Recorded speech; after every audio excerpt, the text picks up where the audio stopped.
별처럼 들꽃처럼 나는 나의 인생을 속독에 관하여 인간의 호기심은 그지없는 것 같다. 그리고 호기심은 명예욕과도 일치되는 점이 있는 것 같다. 신문을 들치다 보면 별별 일이 많다. 세계에서 가장 긴 시간 동안 키스를 했다는 기록이 나온다. 사진까지 실리곤 한다. 무엇을 위하여 가장 오랜 키스를 했는가? 결국은 기록을 내고 그 기록을 통해 세상에 알려지고 싶은 때문이었을 것이다. 얼마 전에는 뱀굴에서 가장 오랜 시간을 머문 사람의 사진을 보았다. 무엇 때문에 그런 모험을 했는가? 새로운 기록을 수립한 뒤 그 소식이 널리 알려지기 위해서였다. 땅속에서 가장 오래 지낸 사람, 담배를 같은 시간에 가장 많이 피운 사람들에 대한 기사도 있다. 그런 일들을 왜 하는가? 아무리 생각해도 기록을 만들고 그 새 기록의 주인공으로 알려지고 싶어서일 것이다. 파스칼도 그런 말을 하고 있다. 사람들에게 자랑하고 싶은 생각을 우리 모두가 갖지 않는다면 세상의 많은 일들이 성취되지 못했을 것이라는 이야기다. 그만큼 사람들은 불필요한 일을 해서라도 남보다 앞서며 기록의 소유자가 되고 싶은 본성을 갖고 있는 것 같다. 일종의 호기심을 탄 명예욕의 소치일지 모른다. 이와는 내용이 다르겠지만 요사이 독서계에서는 속독에 관한 이야기가 자주 떠오른다. 어떻게 짧은 시간에 가장 많은 분량의 책을 읽는가 함이 거론되곤 한다. 무엇 때문에 속독이 그렇게 필요한지 잘 모르겠다. 책은 될 수 있는 대로 많이 읽는 것이 좋고 많이 읽기 위해서는 속독이 필요해진다. 그러니까 속독의 방법이 모색되어야 한다는 결론이 되는 것 같다. 그러나 생각해보면 책은 많이 읽기 위해 많이 읽을 필요는 없다. 나도 한때는 그런 생각에 붙잡힌 일이 있었다. 이번 달에는 지난달보다도 많이 읽었고 금년에는 내가 우리 클래스에서 최고의 독서량을 가질 것이다라는 식의 우울감을 스스로 찾기도 했다. 그러나 지난 뒤 생각해보면 그렇게 우스운 일이 없다. 그것은 누가 술을 더 많이 마시는가 하는 경쟁과 비슷하며 누가 냉면을 더 많이 먹는가를 내기하는 일과 큰 차이가 없다. 주간지를 100권 읽었다고 해서 논어를 한 권 읽는 것보다 도움이 되는 것이 무엇이겠는가? 언젠가 모든 신문을 빼놓지 않고 다 읽는다는 정치가를 본 일이 있다. 나는 그 사람의 지성도를 의심치 않을 수 없었다. 그렇게 낮은 지성의 소유자가 어떻게 한 사회의 지도자가 될 수 있었는가? 내 선배 한 사람은 신문에는 10분 이상의 시간을 보내는 것이 아깝다는 얘기를 하고 있었다. 만일 우리가 독서의 양보다 질을 따진다면 다독은 결코 좋은 것도 아니며 바람직스럽지도 못하다. 영양가도 없는 음식을 많이 먹어 위병을 일으킬 바에는 차라리 굶는 것이 좋을지 모른다. 무조건 많은 책을 읽으면 좋다는 생각은 유치하며 독서의 경험이 있는 사람은 곧 그 단계를 넘어서려고 한다. 그런데 속독을 권장한다는 것은 독서의 질보다도 양에 치우쳤을 때 빠지기 쉬운 방법이다. 책 중에는 속히 읽을 책도 있고 천천히 읽을 책도 있다. 신문의 기사나 필요한 뉴스 같은 것들은 빨리 읽어 알면 된다. 시간이 아쉽기 때문이다.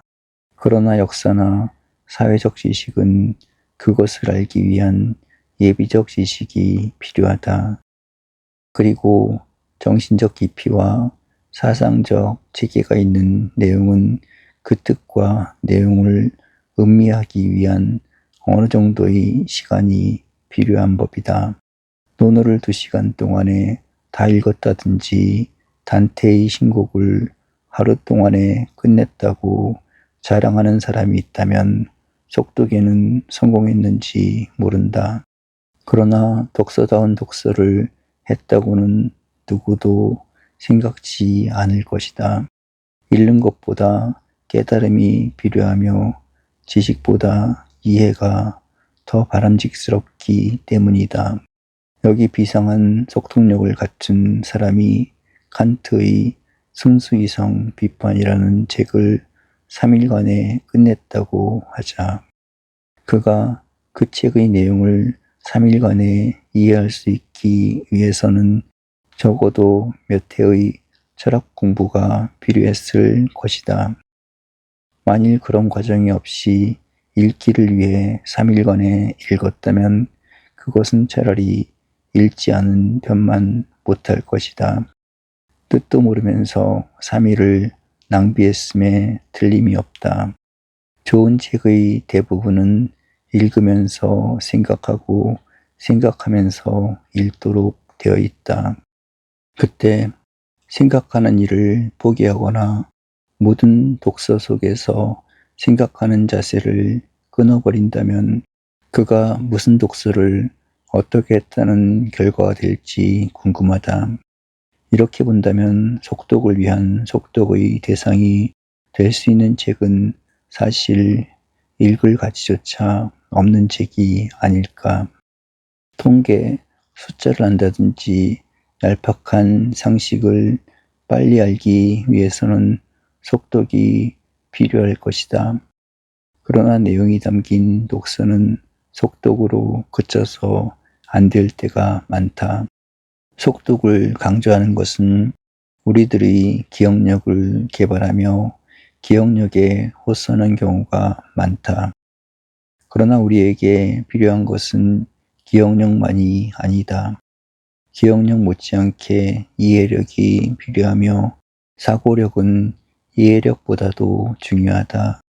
그리고 사고에는 어느 정도의 마음과 시간의 여유가 있어야 한다.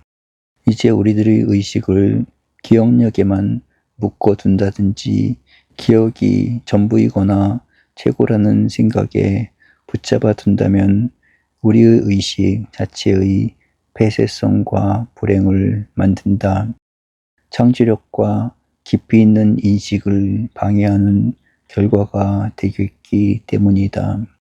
물론 같은 책을 읽을 바에는 빨리 읽는 편이 좋다는 말은 용납될 수가 있다. 그러나 빨리 읽어 뭐를 이해하는 것보다는 늦게 읽더라도 쉽을 깨닫는 편이 좋을 수 있다. 오히려 그래야 할 것이다. 이렇게 본다면 속독을 위한 속독은 그 목적과 의미가 어디 있는지 이해하기 어렵다. 어떤 이들은 어려서부터 책을 빨리 읽는 방법을 가르쳐야 한다고 말한다. 그러나 빨리만 읽으면 독서의 목적이 채워진다는 생각은 위험하다. 만일 빨리 읽으면 그만큼 이해력도 빨라지며 사고력도 우수해진다면 속독은 권할 만하다. 그러나 그러한 원칙은 없다. 어려운 책을 씹어가면서 읽는 사람이 이해력과 사고력이 높아지기 마련이다. 책을 빨리 읽자는 것은 많이 읽자는 데서 온 태도이다. 그렇다고 다독이 곧 선독이 되지는 않는다. 그것은 많은 책을 썼다고 해서 그것이 선한 저서가 될 수 없다는 이론과 통한다. 어떤 사람들은 속독을 위해 과학적 방법이 강구되어야 한다고 말한다. 누구나 그 이유를 거부하지는 않는다. 오직 우리가 문제 삼는 것은 속독이 목적도 아니며 유일한 방법도 아니라는 뜻이다. 과학적 방법이 통할 수도 있다. 그러나 과학적 방법 자체를 넘어서는 내용의 독서는 또 그대로의 의미가 있는 것이다. 우리는 독서가 무엇보다도 귀하다는 사실은 인정한다. 그렇다고 해서 독서가 인생의 목적은 못 된다. 인생은 독서를 밑거름으로 삼으면서 자라야 할 더 귀중한 것이다. 이제 속독을 위해 독서를 가르치며 속독을 유일한 방법으로 삼으려고 생의 더 귀한 영역들을 병들게 한다면 그것은 더 큰 과오일 수가 있다. 이야기 내용이 지나쳤는지 모르겠다. 그러나 목전의 목적과 경쟁만을 일삼다 보면 유구한 뜻과 진정한 삶의 목적을 상실할 우려가 있다. 속독 그 자체를 반대하지는 않으나 속독을 위한 속독에는 빠져들지 않는 것이 올바른 길이다. 필요 없는 호기심의 경쟁은 재미도 있고 화제거리가 될 수도 있다. 그러나 그 일의 목적을 물을 때에는 무의미해지기 쉽다. 먹기 내기를 하듯이 속독을 경쟁 삼을 필요는 없다고 생각한다. 자연을 위하는 마음. 나라마다 관광 수입을 올리기에 열중하고 있다. 수입의 문제만이 아니다. 외국 손님을 맞는다는 것은 그 자체가 귀하고 행복스러운 일이기도 하다. 유럽의 나라들은 20억 달러를 넘기는 관광 수입이 보통으로 되어가고 있다. 또 다른 나라를 방문하여 서로 정신적, 경제적 도움을 준다는 것은 즐거운 일이다. 그런데 이 관광의 대상이 되는 것은 무엇인가? 주로 두 가지다. 문화적 유산과 원시 자연이다. 이탈리아나 스페인은 문화재로 관광객을 모으고 있으나 스위스나 노르웨이 같은 나라들은 자연, 그것도 원시 자연에 의해 관광객들을 유치하고 있다. 우리도 이러한 관광 대열에서 낙후자가 되어서는 안 된다. 우리는 다른 나라들을 찾아다니면서 외국 손님들이 우리 땅을 찾아주지 않는다면 어떻게 되겠는가? 그러면 우리가 지닌 관광 자원은 무엇인가? 어느 정도의 문화적 유산이 있고 적지 않은 원시 자연이 있다. 아주 없는 편도 아니지만 그리 풍부한 나라도 못 된다. 그런데 무엇보다도 걱정스러운 사실은 앞으로 그게 관광 자원이 될 원시 자연을 우리들 자신의 손으로 파괴해가고 있다는 서글픔이다. 서울은 산들과 녹음 때문에 아름다운 도시다.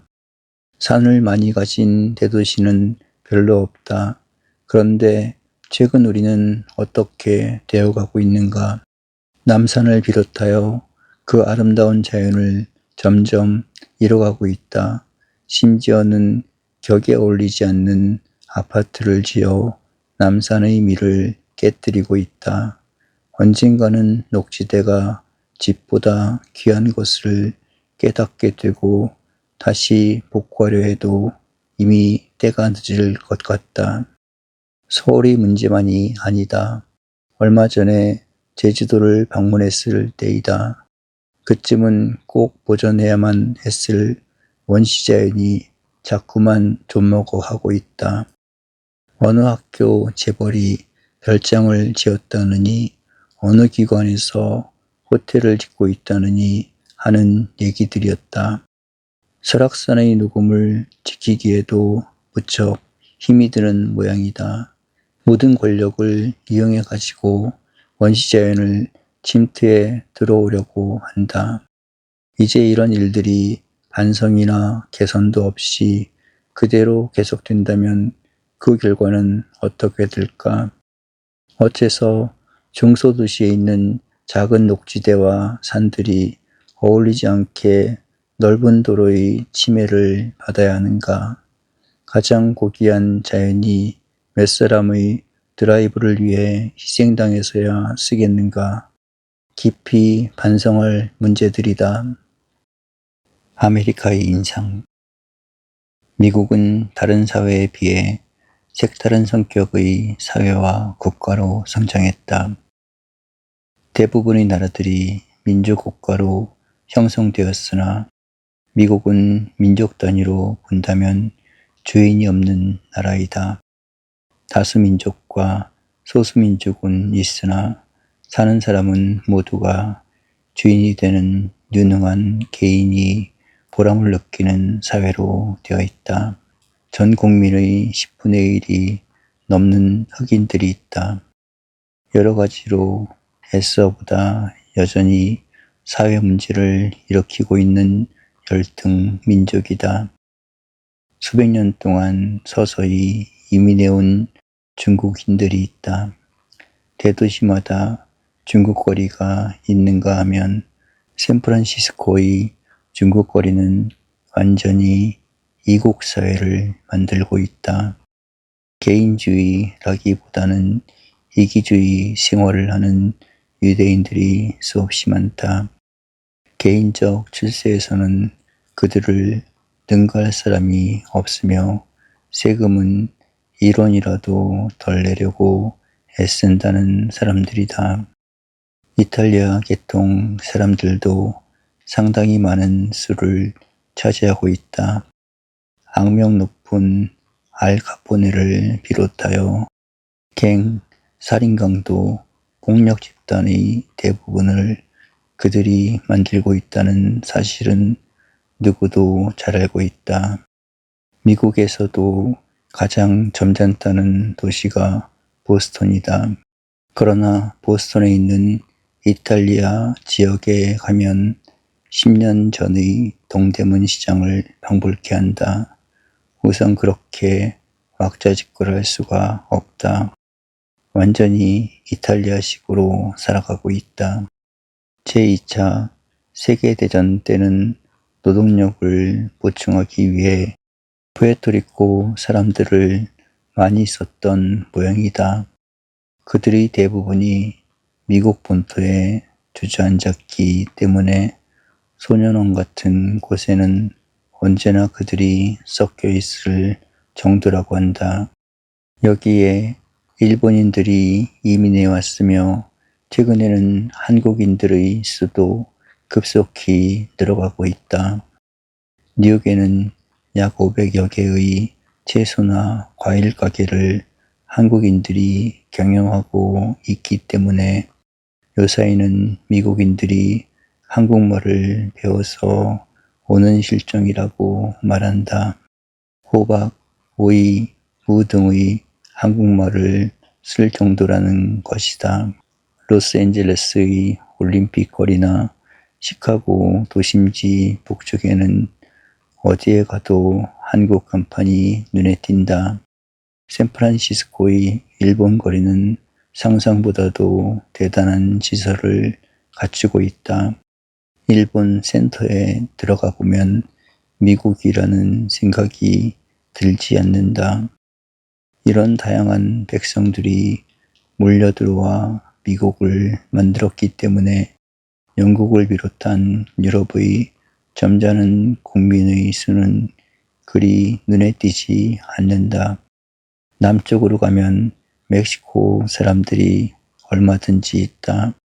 언제 어디서나 인종 전람회를 보는 것 같은 나라가 미국이다. 그런데도 불구하고 이러한 미국이 계속 성장해 왔으며 오늘날 세계를 영도해가는 국가가 되고 있다. 내가 대학에 다닐 때 들은 이야기가 생각난다. 미국 시민이 된 일본인에게 만일 일본과 미국이 전쟁을 하게 된다면 너는 어느 쪽을 택하느냐고 물었을 때 그 청년은 미국으로 간 이상에는 미국 편이 되어야 할 것이 아니냐고 대답했다는 것이다. 그래서 일본인들이 격분하고 있었다. 그러나 그 청년은 일본인이면서 이미 미국인으로 되어 있었던 것이다.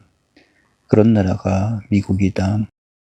많은 미국의 독일인들이 히틀러에 대항해 싸웠다. 미국에도 슬라브 계통 사람들이 많다. 그러나 전쟁이 나면 의뢰 미국 군인으로 전쟁에 나서서 슬라브 국가들과 싸우게 될 것이다. 어쨌든 미국은 새로운 성격의 나라이다. 민족을 대표하는 주인은 없어도 미국을 사랑하는 애국자들은 얼마든지 있다. 그것이 민족 중심으로 성장한 아시아 국가들이나 유럽의 사회들과 다른 점이다. 그러면 무엇이 오늘의 미국을 만들었으며 그들의 성장을 뒷받침해 주었는가? 그렇게 복잡하고 어려운 여건들을 안고 있으면서도 어떻게 오늘의 아메리카를 만들어 왔는가? 다른 사회나 국가들에 비해 미국이 지녀온 장점은 어떤 것이 있는가? 물론 단점이 없는 사회는 없다. 미국도 점차로 퇴락해 가기 시작한다고 보는 사람들도 있다. 그러나 오늘의 세계와 역사를 움직여가는 위대한 국가의 하나인 것은 틀림이 없다. 그러면 무엇이 오늘의 합중국을 만들어 주었는가? 세계에서 가장 강렬한 휴머니즘의 수호자가 미국이었다고 본다면 잘못된 판단이겠는가? 물론 흑인을 노예로 삼은 점이라든가 아직도 백인 중심의 사회를 나타내지 않게 유지하고 있다는 사실은 부정할 수가 없다. 그러나 미국만큼 개인의 존엄성과 자유를 소중히 여겨온 사회는 없을 것 같다. 격렬한 경쟁사회를 계속해오면서도 정의와 평등을 지키려고 애써온 사회는 적었던 것 같다. 크리스천들은 그것을 퓨리턴적인 기독교 정신에서 비롯했다고 말한다. 확실한 사실이다. 그 정신이 지도자들의 이념을 만들어왔고 오늘도 미국의 중상류 사람들은 그 정신을 계승하고 있다. 한마디로 말한다면 기독교적 휴머니즘이 아메리카의 정신적 원천이었고 그 정신이 미국인들의 3분의 1을 차지하고 있다는데 미국의 가능성과 희망이 있지 않겠는가? 우리는 옛날부터 충이라는 정신을 이어왔다. 충이란 무엇인가? 군주시대에는 임금에 대한 충성이었다. 그러나 오늘에 와서는 그 충이 애국심으로 변하고 있다. 애국, 애족이라는 뜻이다. 그러나 아메리카의 젊은이들에게 너희는 충을 어떻게 생각하는가고 물어보라. 그들은 임금도 없고 동일한 민족도 없다. 그러나 충은 자유와 평등을 증진시키는 책임과 의무라고 대답할 것이다. 그렇다면 그들의 생각이 훨씬 앞섰으며 보다 휴머니즘에 가깝지 않겠는가? 우리는 혈연사회를 계승해왔다. 그러므로 모든 가치 판단이 가족 중심인 경우가 많다. 효제도도 그 하나의 선례일 수 있다. 그러나 미국인들은 가정과 사회를 언제나 동시에 생각하도록 교육한다. 그래서 사회 질서와 의무를 훨씬 많이 강조한다. 그러므로 우리가 지니고 있는 동족 의식을 그들은 사회적 가치 의식으로 바꾸어 준다. 우리는 내 민족이기 때문에 사랑하고 위해준다. 그러나 그들은 사회 질서와 정의이기 때문에 사랑하고 위해준다. 우리는 애족심과 애국심이 일치되고 있다. 그러나 저들은 사회심과 애국심이 일치되고 있다. 그만큼 개방적이며 진취적일 수 있다. 먼저 이야기로 돌아가자. 그러면 무엇이 미국을 유지하고 있는가? 만일 우리 사회가 미국과 같이 잡동사니 민족으로 되었다면 미국과 같은 질서와 발전을 유지해 갈 수 있겠는가?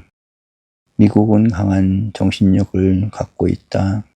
그것은 적어도 미국의 상류층을 차지하고 있는 3분의 1 정도의 국민이 강력한 선의지를 갖고 있다는 점이다. 그들이 중류층과 그 이상의 시민들은 선한 사회를 이끌어 가려는 힘찬 의지를 갖고 있다. 그것이 때로는 대학 사회에서 나타나고 있으며 때로는 언론기관으로 작용하며 종교단체들의 활동으로 부각된다. 그리고 지도계층의 대다수는 이 사회의 정의와 선한 의지를 끝까지 지키려고 애쓴다. 우리는 닉슨 대통령이 한마디의 거짓말 때문에 대통령직에서 물러날 수밖에 없었다면 의아한 생각을 한다. 그것도 닉슨을 대통령으로 추대한 공화당 지도자들이 닉슨의 퇴위를 종용한 것이다. 옳지 않은 것은 용납할 수 없으며 사회 질서를 해치는 요소는 받아들일 수 없다는 국민 전체의 선한 의지 앞에 대통령의 권한은 봉쇄될 수밖에 없었던 것이다. 물론 미국에도 불선한 사람들이 있다. 규탄을 받는 지도자가 없는 것도 아니다. 그러나 국민들의 양식은 살아있으며 중견 및 중류사회의 의지와 가능성이 계속 작용하고 있다. 그들의 신념과 의지가 그 많은 이기주의적인 민족들을 이끌면서 아메리카 사회를 유지 발전시켜 가는 것이다. 월남전쟁이 전국에 이르렀을 때 미국 행정부와 언론계가 크게 대립된 일이 있었다. 언론계가 월남전쟁 때 있었던 비인도적인 사건들을 들추어 보도했기 때문에 행정부가 우리식으로 말하면 망치를 들고 싶었던 것이다. 그러나 결국은 언론계가 승리를 거둔 셈이 되었다. 미국 시민들이 아메리카의 장래와 선한 역사를 위해 행정부보다는 언론계를 지지했기 때문이다. 지성계를 대표하는 언론인들이 보다 의롭고 선하며 인도주의적인 아메리카를 지향하고 있었기 때문이다. 또 거기에 양보할 줄 아는 행정부의 아량이 있었던 것도 잊어서는 안 된다. 우리는 자주 아메리카의 민주주의가 무엇인가고 묻는다. 생각이 있는 미국인들은 아메리카의 민주주의는 휴머니즘의 정책화라고 대답한다. 민주주의는 마르크스주의와 같은 목적이 아니다. 데모크라시는 이데올로기와는 다르다. 민주주의는 하나의 방법이다. 그러면 데모크라시의 속에 있는 목적과 이상은 무엇인가? 그것은 휴머니즘이다. 닉슨 대통령은 데모크러시보다는 휴머니즘의 심판을 받은 것이다. 이데올로기는 악의 수단을 쓸 수 있다. 그래서 공산주의자들은 수단 방법을 가리지 않는다. 목적에 도달하며 결과가 좋아질 수 있다면 얼마든지 수단 방법을 쓸 수 있다고 생각한다. 그러나 휴머니즘은 어떤 경우에도 악의 수단을 용납치 않는다. 악한 방법이 용인될 수 없기 때문에 휴머니즘은 목적인 것이다. 우리는 카터의 인권정책에 관하여 찬반을 섞어 말한다. 그러나 그의 인권정책이 민주주의의 목표인 휴머니즘과 일치된다는 점에서는 누구도 반대하지 않는다. 반대할 수 없으며 또 반대해서도 안 된다. 절대 다수의 미국인들은 카터의 정치적 실책을 평한다. 그러나 그의 인권 문제를 비판하지는 않는다. 그것은 아메리카가 출발할 때 가졌던 이상이기 때문이다. 그들은 휴머니즘의 정치화가 민주주의라고 믿고 있는 것이다. 이야기를 끝내기로 하자. 우리에게 가장 아쉬운 바가 있다면 무엇이겠는가? 우리 사회의 지도층과 중견층이 좀 더 강력하고 선한 의지의 소유자가 되어줍니다. 만일 우리들 속에서 민족과 사회를 위한 선한 의지를 상실하게 된다면 결국 무엇이 남겠는가? 로마는 힘 때문에 망한 것이 아니다. 도덕의식의 고갈이 로마의 종말을 가져온 것이다. 인도주의에 입각한 선한 의지가 무궁한 장래를 약속해준다.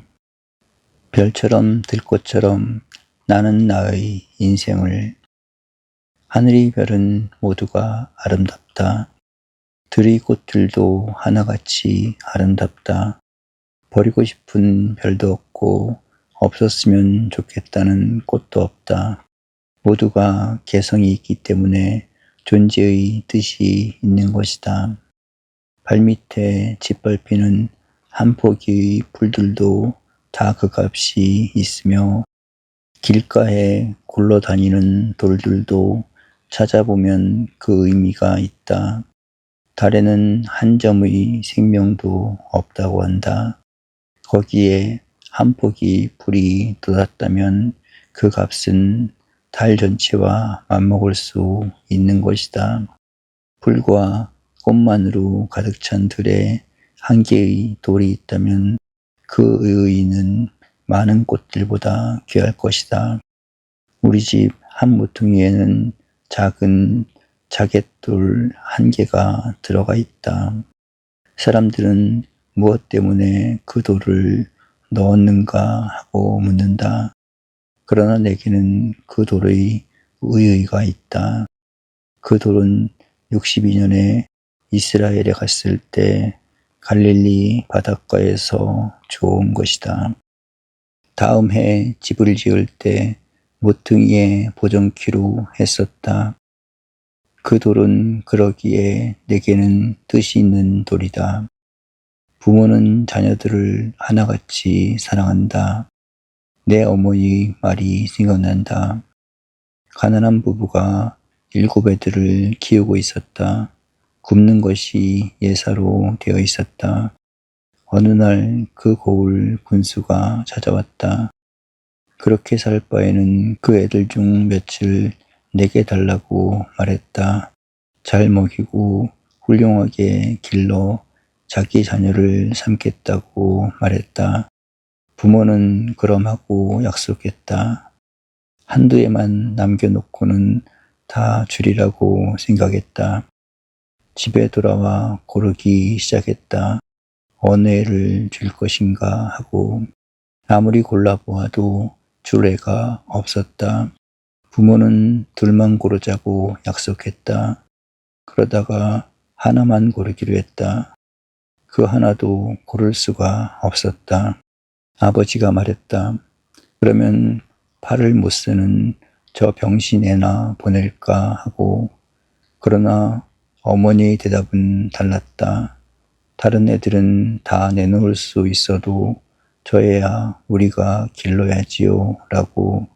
아버지도 그렇군 하고 동의했다. 결국 군수는 빈손으로 돌아갔다. 부모의 사랑은 절대적인 것이었다. 모든 부모는 이 이야기의 뜻을 잘 알고 있다. 사랑은 절대라는 뜻을. 사람들은 개성을 가져야 한다. 그 개성은 내가 스스로를 사랑하기 때문에 나 스스로가 만들며 가꾸어가는 것이다. 내가 잘 아는 한 여학생이 있었다. 가벼운 덧니가 있어 고민이었다. 치과에서 교정을 하고 싶었으나 부모들의 반대가 강했다. 결국은 불만을 아는 채 미국으로 유학을 떠났다. 언젠가는 남과 같이 가지런히 예쁘게 보이는 치아로 바꾸리라고 생각하면서. 그런데 이상한 일이었다. 미국 여학생들이 그 학생의 치아만 보면 부러워하는 것이었다. 넌 어쩌면 그렇게 매력 있는 치아를 가졌니? 나도 그런 이가 하나 있었으면 좋겠다는 얘기들이었다. 그 여학생은 그 뒤부터 치아 걱정을 하지 않게 되었다. 오히려 자랑스러운 개성으로 여기기에 이른 것이다. 사람들은 다른 사람의 잣대를 가지고 내 인생을 재려고 한다. 그러니까 불행과 열등감을 갖는다. 물건은 같은 잣대로 재한다. 그러나 인간은 각기 자기 인생의 척도를 갖고 살아야 한다. 그래야 개성이 개발되고 자신의 미와 인격을 갖추게 된다. 나는 내 인생을 산다. 이 말을 오해하는 사람은 제멋대로 산다.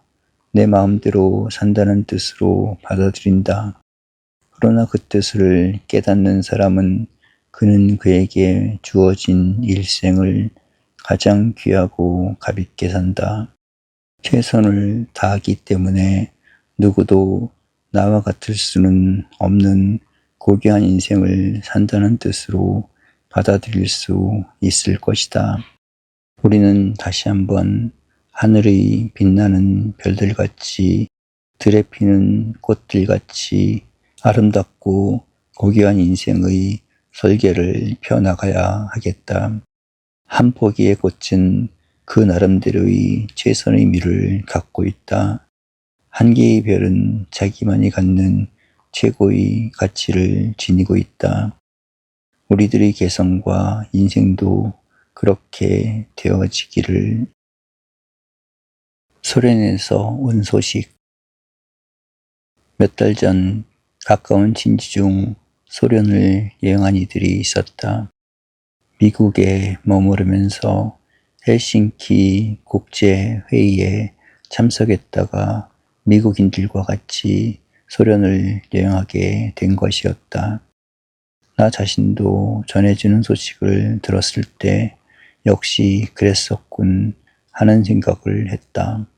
물론 미국과 대조되는 입장에서 씌어진 내용이기는 해도 우리가 짐작했던 사실들과 큰 차이가 없었다. 다음과 같은 내용들이 적혀 있었다. 헬싱키를 떠나려고 할 때 예비 지식을 주는 안내자가 소련의 한두 중심 도시를 제외한 지역에서는 절대로 냉수를 마시지 말 것, 아무리 지리하고 스케줄이 뜻대로 안 되는 것 같아도 서두르거나 질문을 꺼내지 말 것, 정치나 사회주의적 성격을 띤 문제에 관해서는 침묵을 지킬 것 등의 주의를 주었다는 것이다. 비위생적인 음료수 때문에 대장균이나 건강에 해로운 치매를 받을 수 있다는 것이다. 미국이나 다른 서구 사회에서는 들어볼 수 없는 내용의 이야기이다. 안내원의 대부분이 공직이기 때문에 불친절하고 무뚝뚝할 뿐만 아니라 미국에 비해 컴퓨터를 통한 통신망의 연락이 빈약하므로 안내원 자신들도 현재 맡은 일 이외에는 관심이 적고 아는 바가 없기 때문에 필요 이상의 질문은 반감을 살 수 있다는 것이다. 정치적으로는 대단히 민감할 뿐 아니라 소련이 좋다는 식의 대화 이외에는 그들이 관심을 살 수 없으며 때로는 감정적 보복을 받을 수 있다는 것이다. 예를 들면 미국에 연락해서 회신을 받고 싶은데 모스크바에 가면 어느 호텔 몇 호실에 머무르게 되느냐고 묻는다. 이에 대한 안내원의 대답은 자기도 모르지만 그것은 알아서 무엇하느냐, 모스크바에 가면 알 것이 아니냐 하는 식이라는 것이다. 미국과 같이 호텔 방까지 예약을 해놓고 다니며 일일이 그 내용이 컴퓨터로 언제 어디서나 알려지는 식으로 생각해서는 안 된다는 뜻이다. 외국 손님들을 위한 최고급의 호텔에서도 엘리베이터 한두 대는 고장으로 운행 중지라는 표가 붙어 있는가 하면 호텔을 청소하는데 몽둥이 끝에 물걸레를 단 도구를 사용하리라고는 생각을 못했다는 것이다. 호텔방 안에서 뛰어다니던 어린이가 새카맣게 더러워진 발을 보이면서 물감이 묻었는데 닦아달라고 얘기하는 모습은 대부분의 선진사회에서는 보기 힘든 일이다. 아직도 식료품 가게 앞에는 줄을 지어 서서 배급 순번을 기다리는 사람을 볼 수 있으며 서구 사회의 어디에서나 발견하게 되는 자동차의 홍수는 별로 눈에 띄지 않는 실정이라 한다. 국민들이 갖고 있는 생활 필수품의 질과 양은 미국이나 유럽의 어느 나라보다도 뒤지고 있다. 그러나 가장 문제가 되는 것은 자유의 향유도가 어느 정도인가 하는 점이다. 북쪽 사람들이 대체로 명랑도가 적으며 말이 많은 편은 아니지만 시민들의 표정에서는 미소를 찾아보기 어려우며 색다른 동양인을 대했을 때도 밝은 호기심을 보이는 경우가 적었다는 것이다. 그 원인들이 어디서 왔는가? 공산사회나 전체주의 사회에서 살아본 경험이 있는 이들은 곧 짐작할 수 있는 사실이다. 마음으로부터의 자유와 행복을 누리지 못하고 있다는 증거인 것이다. 일본인들의 표현을 빌린다면 어딘가 어둡다는 것이다. 최근 세계여행을 가장 많이 하고 있는 사람들이 일본인들이다. 얼마 전 일본에서 조사한 여론에 의하면 세계에서 가장 살기 좋은 나라가 스위스, 미국, 프랑스, 영국, 스웨덴의 순서로 되어 있었다. 그 반대로 세계에서 가장 살기 싫은 나라를 물었을 때 첫째로 지적된 나라가 중공이었고 다음이 소련이었다. 중공은 가보지 못했으나 가장 불행하게 사는 나라일 것 같고 소련은 직접 보았을 때 상상보다도 어두운 생활을 하고 있었다는 것이다. 72년에 일본은 약 30만 명에 해당하는 대학생 중심의 청년들을 해외로 여행시켰다. 그 목적은 세계의 어느 공산주의 국가를 다녀보아도 일본보다 잘 사는 나라는 없다는 사실을 보여주기 위해서였다. 일본 정부는 그것을 하나의 반공 정책으로 삼았던 것이다. 좌경해 있는 젊은이들의 생각을 바꾸어주고 싶었던 때문이다. 물론 우리가 살기 좋은 나라를 이미 만들었다는 것은 아니다. 일본인들은 대한민국을 살기 싫은 나라 속에 넣고 있었다. 그러나 우리가 확신하는 바가 있다면 정치와 경제는 자유민주주의 노선 이상의 방향이 없다는 사실이다. 경제인들이 사회에 기여할 수 있는 자본주의를 이해하며 정부와 국민들이 서로 사랑하며 자유를 증진시킬 수 있는 나라를 만들어 간다면 우리라고 해서 스위스나 스웨덴 같은 나라를 만들 수 없으리라는 법은 없다. 선한 의지와 겸손한 노력이 아쉬울 뿐이다. 민주주의와 자유의 고귀함. 우리는 푸에블로호 선장인 북고준용을 통하여 그가 공산북한에서 고문을 받았을 때 목격한 사실담을 기억하고 있다. 당시 두 한국인이 공산당들의 고문을 받았는데 그들은 시멘트 콘크리트 천장에 쇠사슬로 매달려 있었으며 한쪽 눈알은 빠져나와 흐르고 있었고 입술은 너무 심하게 맞아 터져 있었기 때문에 이빨이 그대로 드러나 보였다는 것이다. 눈에서는 검은 먹물이 흐르고 있었고 아직도 죽지 못한 채 신음소리를 내고 있더라는 것이다. 물론 온몸에 상한 곳이 한 곳도 없을 정도로 피와 상처투성이었다고 전했다. 이 사실을 목격한 북거중령은 자신의 목숨을 스스로 끊으려고 결심했었다는 이야기이다. 우리는 북거중령의 목격담이 거짓이 아님을 잘 안다. 그들은 그와 같은 만행을 애국심, 당해의 충성이란 이름으로 좋게 감행하고도 남겼기 때문이다. 또 우리는 그들이 북거중령을 비롯한 미군들에게 어떤 행동을 했으리라는 것도 어렵지 않게 추측할 수 있다. 어디서 이 비극이 나올 수 있었는가? 어떻게 이 용서받을 수 없는 죄악이 감행될 수 있었는가? 그들은 정치와 이데올로기와 자신들의 집권이 최고의 목적이라고 믿고 있는 때문이다. 인간의 생명, 우리들의 인격은 어떤 정치나 이데올로기보다도 위대하며 소중한 것이다. 이제 인간의 생명과 인격, 그 고귀한 인간성을 정치의 선이나 방편으로 삼는다면 사회와 역사는 어떻게 되겠는가? 통탄할 일이 아닐 수 없다. 그러므로 우리는 하루속히 민주주의는 자유를 수호하며 사랑하는 정치이며 대한민국은 인간이 정치의 목적, 인격이 가장 귀한 삶의 원천임을 보여주어야 한다.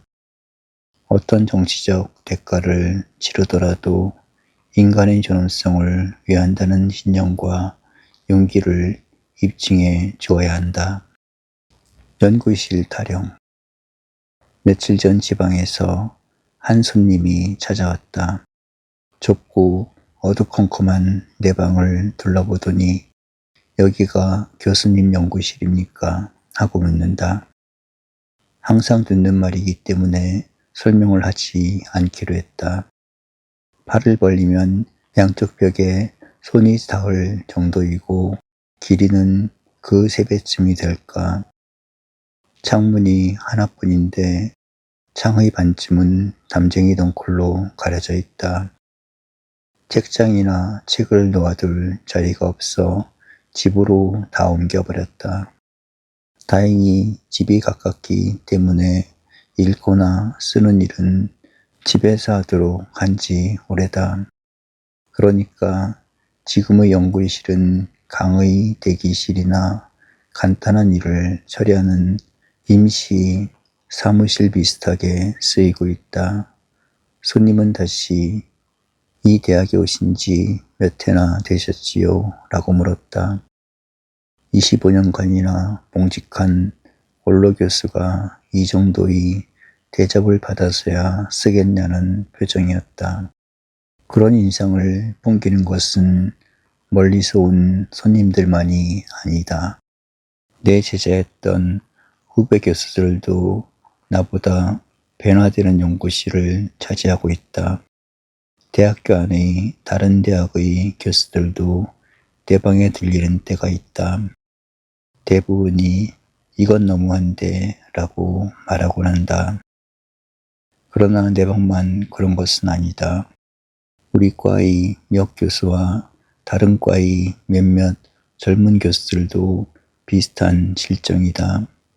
오직 내 방이 좁아진 데는 두 차례에 걸친 누군가의 잘못이 있었다. 한 번은 학장이 잦더니 외국 교수가 오는데 지금 사용하는 방을 옮겨줄 수 없겠느냐는 청이었다. 그래서 양보를 했다. 얼마 뒤에 또 요청이 왔다. 연구실이 없는 교수들이 있는데 지금의 두 방을 셋으로 만들면 어떠냐는 것이었다. 할 수 없으면 그렇게 하자고 허락을 했다. 그해 가을 학기부터는 지금의 방을 사용하게 된 것이다. 나를 동정하는 교수들은 왜 양보했느냐고 묻는다.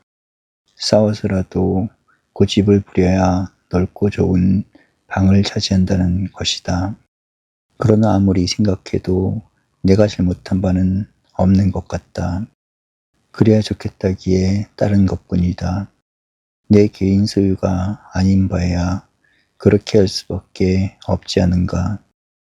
그리고 아직도 나와 비슷한 연구실 아닌 연구실을 쓰는 교수들이 우리 사회에는 적지 않게 있는 것 같다. 그저 욕심을 부리자면 두 가지가 있다. 방은 아무래도 좋으니까 알찬 업적을 남기고 싶다는 생각이 첫째이고, 둘째는 정년퇴직을 하기 전에 1년쯤이라도 연구실다운 연구실을 한 번은 가져보고 싶은 생각이다. 내가 학교를 떠날 때까지는 불가능하다면 우리 후배들에게라도 연구실다운 연구실을 주어 학문에 열중할 수 있었으면 하는 소망이다. 자중하는 마음. 아침 신문을 읽고 있었다. 말레이시아에서 농구 시합이 있었고 우리가 준우승을 했다. 그런데 체육관에 모였던 말레이시아 사람들이 완전히 중국만을 응원했고 심지어는 우리 선수들에게 야유까지 퍼부었다는 이야기다. 중공 선수들은 준우승을 한 우리 선수들을 고의적으로 무시하면서 일본 선수들과만 악수를 나누었다는 것이다. 앞뒤 기록을 종합하면 우리 국가 대표팀은 시종 부대접을 받았으며 따돌림을 당한 인상이다. 물론 체육관에 모인 사람들이 중국계 말레이시아 사람들이라는 것은 잘 알고 있다. 또 우리가 우승 후보 팀이기 때문에 질시의 대상이 되었고 그 때문에 받은 부당한 경계심은 있었을 것 같다.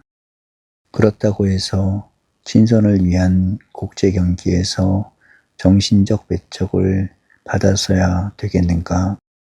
그것도 이번이 처음이라면 모르겠으나 이따금 겪는 일인 것 같다.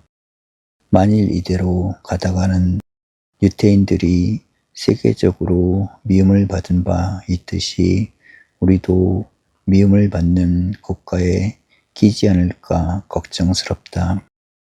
한때 일본인들이 아시아에서 증오의 대상이 되었었다.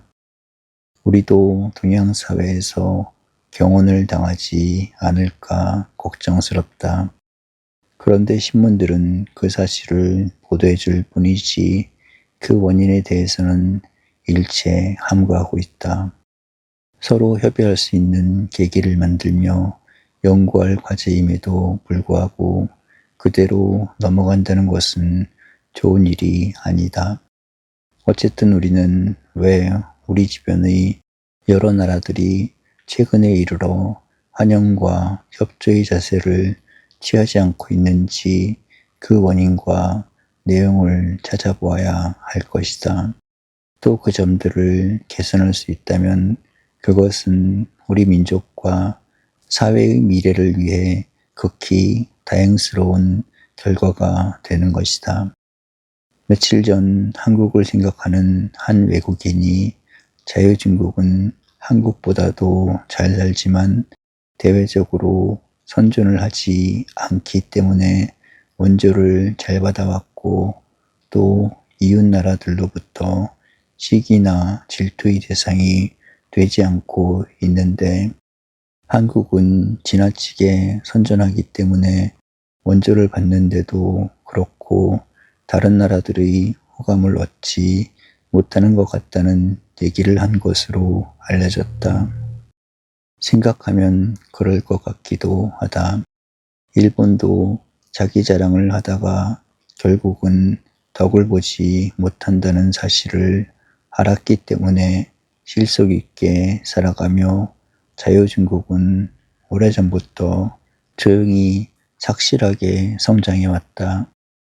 국민소득도 높으나 국민들 전체가 고르게 산다는 점에서는 우리가 아직 훨씬 뒤떨어지고 있다. 그런데 우리는 지나치게 선전을 하며 대내적으로는 약간 자기 도취에 빠지지 않았는가 싶은 때가 있다. 아직 우리가 경제적으로 성장하고 있는 배후에는 월남전쟁을 비롯한 인력 수출에 힘입은 바가 크다.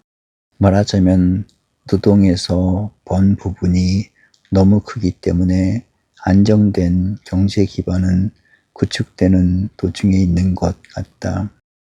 유럽의 작은 나라들이 유구한 세월에 걸쳐 서서히 다져온 기반에 비한다면 우리의 처지는 자랑보다는 자숙해야 할 입장일 것이다. 또 스스로를 과신하게 되면 우리도 모르는 동안에 인방 국가나 국민들을 얕보게 되며 자신을 돋보이고 싶은 심정을 갖기 쉽다. 물론 자부심이나 자존심을 버려서는 안 된다. 그렇다고 해서 다른 나라의 좋은 점들과 훌륭한 문화들을 대단치 않게 여긴다면 그것은 우리들 자신의 큰 과오이며 다른 국가들로부터 미움을 받을 수도 있다. 한마디로 말해서 되지 못한 것들이라는 표현의 대상이 되어서는 안 되겠다. 그렇잖아도 미국을 비롯한 우방 국가들로부터 받고 있는 고충도 대단한데 우리들 스스로가 우리의 저지를 어렵게 만들어서야 되겠는가. 이런 점들을 걱정한 나머지 우리가 생각해낸 점이 자중하는 마음인 것이다.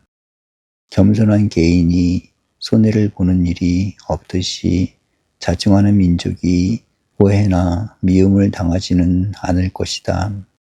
그러나 더 중요한 것은 자중한다는 뜻은 상대방이나 이웃들의 좋은 점과 앞선 면들을 성실히 배우며 협조해 간다는 생각이다. 지금까지도 우리는 많은 것을 이웃 국가들로부터 배워왔으나 앞으로도 더 많은 것을 배워 성장해야 한다. 그렇게 하면서 우리의 장점과 특수성을 살리며 이웃과 다른 나라들의 도움을 줄 수 있도록 노력해야 한다. 50에서 100호가 살고 있는 마을에서 우리는 어떻게 사는 것이 가장 좋은 가정이 될 것인가를 생각하면 될 것 같다. 나라도 그렇게 살면서 성장하면 되는 것이다.